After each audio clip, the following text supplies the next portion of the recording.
The interception failed, Israeli officials said, and the IDF said it is under investigation. Air defense systems were activated. Interceptors were fired, but the missile still got through.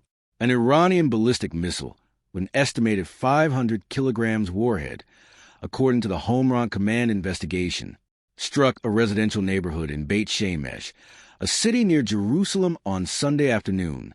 It hit with full force. The Homefront Command probe said the strike destroyed the synagogue above and impacted the public shelter beneath it. It badly damaged multiple homes in the surrounding area. 9 people were killed. Israeli emergency services reported dozens injured, including children. A 10-year-old girl was listed in critical condition. It was described by multiple outlets as the deadliest single strike on Israel so far in this round. Israeli media reported the arrow system was not used against that missile, as the IDF reviewed what happened. The arrow system is considered one of the most effective ballistic missile defense. 3 platforms in the world against exactly this type of threat. Instead, an interceptor from a different, less capable system was launched. It failed to bring the missile down. Officials speaking to Israeli media suggested Arrow could have improved the odds, but the IDF has not publicly explained the 20 choice. The IDF said the failure remains under investigation.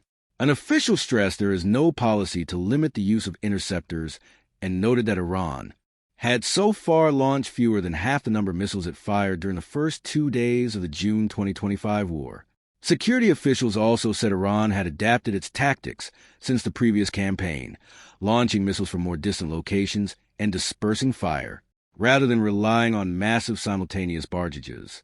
For the defense system, this kind of drip fire is more manageable, one official said, even if, for the public, it means repeated entries and exits from protected spaces. The defense is not hermetic, the official added, but for the families in Beit Shemesh, that distinction was academic. The warhead tore through the synagogue first, then it drove into the public bomb shelter underneath. The Homefront Command investigation said the shelter met safety standards. Most people inside the shelter at the moment of impact survived, but others did not.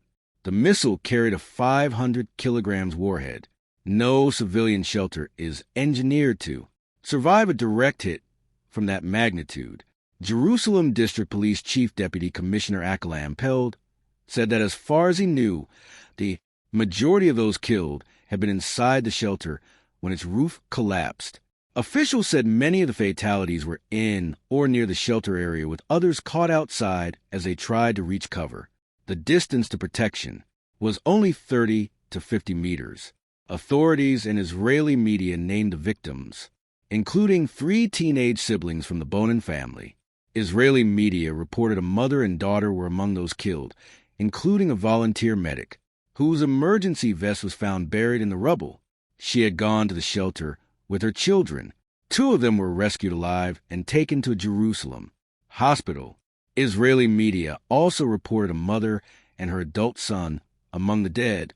Gabriel Barak Ravage, whose father had previously donated funds to build the very synagogue that was destroyed by the missile. And Oren Katz, David Lev, a volunteer rescue worker who was one of the first on the scene, described it simply, a very bad scene. He said they were working to check if anyone was still stuck under the broken walls. Recovery crews moved through the site on Monday. Footage from the scene showed excavators pulling charred remains of vehicles from piles of concrete. Multiple homes in the compound were devastated by the blast and shock wave. The area looked less like a neighborhood and more like a demolition site. Amihi Eliyahu, Minister of Heritage and National Security Minister Ben-Gur, visited the impact zone. Shahaf, a local resident, described the moment of impact. He and his wife were leaving the house with their twin girls. The public shelter was roughly 30 to 50 m away. They had just stepped outside when the blast waved through them backwards. Everything here is destroyed, he said. All our cars here are totaled. I would say the whole neighborhood is ruined. Then he added one line that defined the randomness of war. By luck, he said, he did not manage to reach the shelter in time, the shelter where others died. The IDF said its preliminary findings indicated that the Homron commands early warning system functioned as intended. Alerts were activated in Beit Shemesh ahead of the sirens, which also sounded, but questions remained. Residents questioned whether the warning window was long enough.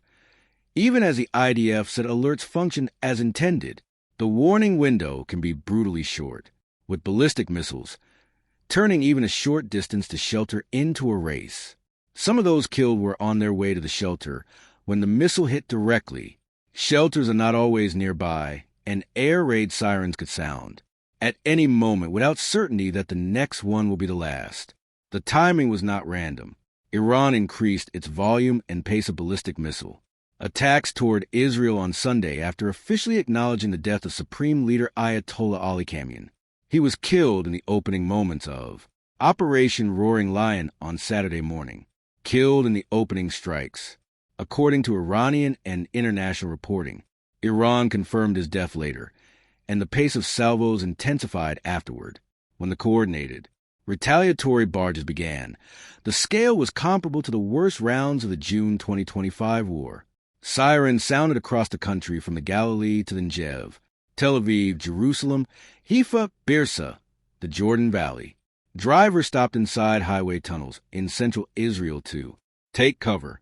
Israel said the Home Run Command mobilized about 20,000 reservists and handled roughly 65,000 hotline calls in 24 hours. In some areas, residents were instructed to remain in shelters until further notice.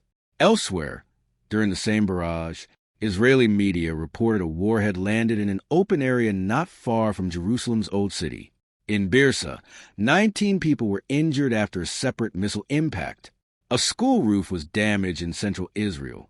Shrapnel tore through a high-rise apartment building in the north, penetrating from the 20th floor, and coming to rest on the 14th. In Tel Aviv, the IDF confirmed that the strike on Saturday night that killed a Philippine caregiver named Marianne Velasquez was a direct missile hit, not interceptor fragments. She was injured while helping her patient reach safety and died on the way to the hospital. Tel Aviv city officials said dozens of buildings were damaged. One was declared uninhabitable and more than 200 residents were evacuated to hotels. The IDF confirmed that impact was a direct missile hit, not interceptor fragments. Iran's foreign minister Abbas Araghi told a laser that the killing of Cam would make the confrontation more complex and dangerous.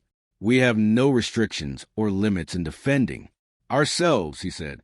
A 40-day mourning period was announced. An IDF spokesperson accused Iran of deliberately targeting civilians. Charge thrown rejects as it claims it targets military sites, and the missiles kept coming. The IDF said Iran retains a large missile stockpile and continues producing more without providing verifiable figures. During the 12-day war in June 2025, Iran launched more than 500 missiles at Israel. Israel destroyed around half of Iran's missiles and launchers over those 12 days, eventually reducing the daily volume from 200 to around 10. This time, the pace of salvos in the first 48 hours was already comparable to the worst rounds of that earlier conflict. For the residents of Beit Shemesh, the war did not arrive on a map or in a headline. It arrived on a Sunday afternoon in a neighborhood where the shelter was close enough to see from the front door, but too far to reach in time, where a paramedic ran toward the place. She was trained to save people and died inside it, where a father's donated synagogue became his son's grave, where surviving by luck meant failing to reach the shelter where others did not survive at.